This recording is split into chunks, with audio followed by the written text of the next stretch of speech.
El contenido de este video tiene fines informativos, educativos y de análisis. Toda la información presentada proviene de fuentes públicas y verificables. Las menciones a denuncias, investigaciones o cuestionamientos corresponden a hechos difundidos por medios de comunicación y entidades oficiales. No se afirma ni se presume culpabilidad de ninguna persona. Se respeta plenamente el principio de presunción de inocencia establecido en la Constitución del Perú.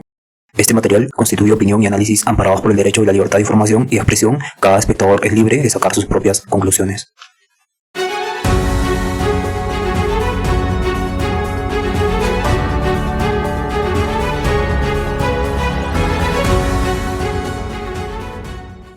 Keiko Sofía Fujimori Uchi nace el 25 de mayo de 1975. Actualmente es la lideresa de Fuerza Popular, un partido que inició en el 2010. Ella nació en Jesús María, en Lima, y es hija del expresidente Alberto Fujimori, que fue condenado por actos de corrupción y diferentes acusaciones muy fuertes. Estudió Administración de Empresas en Boston University, en Estados Unidos, y en 1994 a 2000, en el gobierno de su padre, asumió el rol de primera dama después del divorcio que tuvo Fujimori y su esposa Susana Higuchi. En este sentido, ella en ese periodo funda diferentes organizaciones sociales y es elegida en el 2006 congresista por Lima, del periodo 2006 a 2011, y en el 2010 dirige el partido Fuerza Popular, que actualmente se está lanzando a la presidencia. En este sentido vamos a analizar el perfil ético desde 4 puntos. Vamos a ver la referencia a Max Weber, la ética de la responsabilidad, la ética de virtud de Aristóteles, la ética discursiva de Habermas y la ética institucional de John Ralph. En fin, vamos a poner en la parte final un tipo de termómetro ético para analizar a cada candidato referente a estos 4 puntos. La primera pregunta que tenemos que hacer es: ¿las decisiones de un líder asumen consecuencias previsibles para la sociedad? Esta pregunta se supone que se responde fácil y claramente es cierto, pero vamos a ver por qué, cómo y en qué sentido es cierto. Keiko Fujimori ha ejercido una influencia política muy prolongada en el Perú, ¿no? Hablamos de 1994, que fue que asumió el rol de primera dama, hasta la actualidad. Entonces, ha ejercido esta influencia política prolongada sin haber sido presidenta. Y bueno, por lo que se nos brinda información, ella fue candidata para la presidencia, pero a la vez dirigía el Congreso y evidentemente este poder legislativo que está muy cuestionado hoy en día. Entonces, éticamente, posee este poder efectivo indirecto gracias al Congreso, y eso le exige que una responsabilidad proporcional al impacto en las decisiones de los congresistas.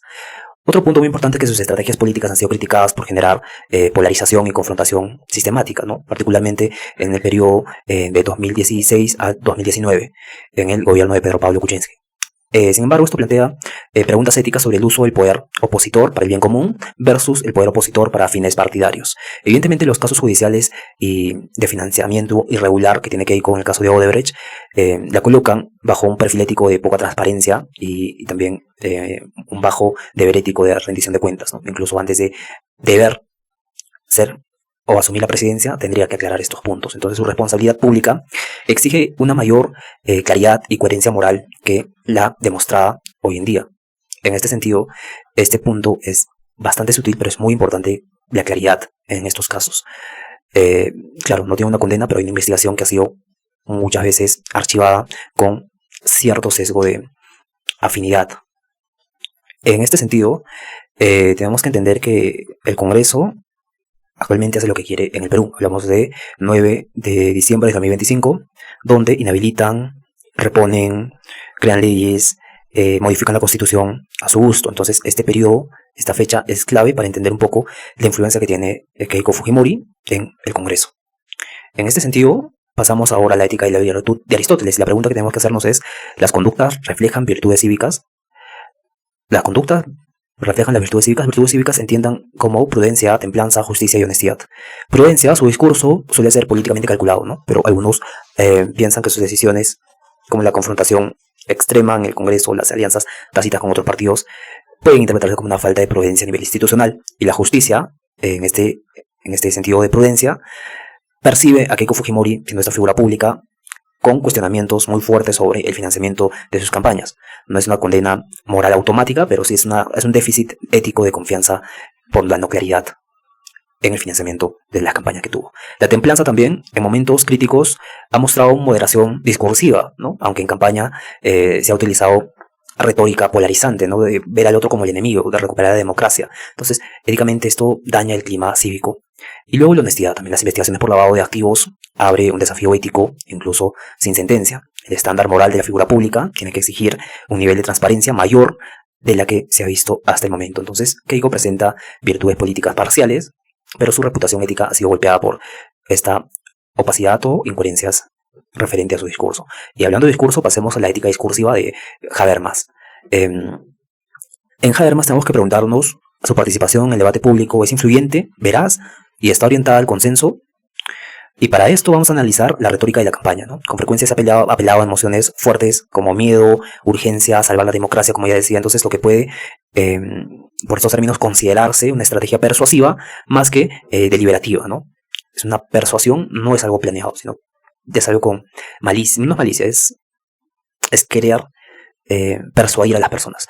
En este sentido, podemos entrar en debate en eso, pero para ello se necesita un diálogo democrático, y ese diálogo democrático ha tenido Keiko momentos de apertura al diálogo, pero también episodios donde su partido fue percibido como obstruccionista en el Congreso y fuera de él también. Pero como vimos, desde el 2006 hasta el momento, Fuerza Popular ha sido una fuerza bastante vasta en el Congreso, influyente en el Congreso, ¿no? Luego también tenemos la relación con la prensa, ¿no? Su relación con medios críticos ha sido muy densa, porque la ética discursiva demanda acceso al debate abierto. Y en este sentido su estilo se mueve entre el diálogo y la confrontación estratégica, ¿no? Lo que genera estas tensiones éticas respecto al ideal deliberativo de una buena política. Y tenemos ahora el cuarto punto, que es la ética institucional. Nos vamos a basar en John Rawls para hacer la pregunta: ¿sus acciones fortalecen o debilitan la institución? El control congresal que tuvo en el 2016 al 2019 se ha visto como una forma de utilización excesiva y que ha afectado al Poder Ejecutivo, ¿no? La estabilidad del Poder Ejecutivo, y lo que pasó con Pedro Castillo también, porque hubo esta parte obstruccionista por medio del Congreso, por medio del Poder Legislativo, para censurar muchas veces al Poder Ejecutivo. Entonces esto es un problema ético porque pone al partido por encima de la institución. Y claro, esto es algo muy problemático, y que ya se tuvieron las denuncias internacionales correspondientes, en este caso último, de inhabilitar a la fiscal de la nación. Luego también su ambigüedad respecto al legado del gobierno de su padre genera un dilema ético, ¿no? Se puede liderar un proyecto democrático sin distanciarse totalmente de la violación a los derechos humanos pasados, porque recordemos que, aunque trajo los derechos humanos Alberto Fujimori, él también violó esos derechos humanos. Entonces hay un tipo de dilema ético en hablar sobre derechos humanos y violarlos a la vez, ¿no? Como pasó también con la inhabilitación de la fiscal de la nación y otros casos también. Esta es una tensión ética muy significativa. En algunos momentos también ha tomado posiciones más moderadas, ¿no? Ha reconocido errores, y lo cual suma a su credibilidad ética, pero claro, no sabemos si es un tipo de discurso estratégico o es un discurso persuasivo en este sentido. Entonces, su impacto en instituciones democráticas parece que es mixta. Existen momentos de contribución y también existen momentos de erosión.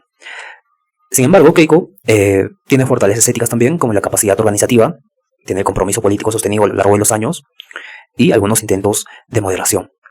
Y los problemas éticos que tiene es que se le investiga por financiamiento irregular en las campañas que tuvo, estrategias políticas percibidas como obstruccionistas, herencia política vinculada a la violación de derechos humanos y el uso de una retórica polarizante, ¿no? En conjunto, su evaluación ética depende primero de la debilidad ética, la déficit de transparencia y la relación conflictiva con la institución democrática. Pero bien, Keiko tendría una alta controversia, un déficit ético significativo, y se podría considerar dentro del 38%, incluso un poco más, ¿no? A una escala de 0 a 100, donde 100 significa éticamente óptimo para la presidencia, y 0 significa cuestionable. Entonces, Keiko estaría entrando en el 38% de una ética óptima en referencia a la política y sobre todo en criterios filosóficos.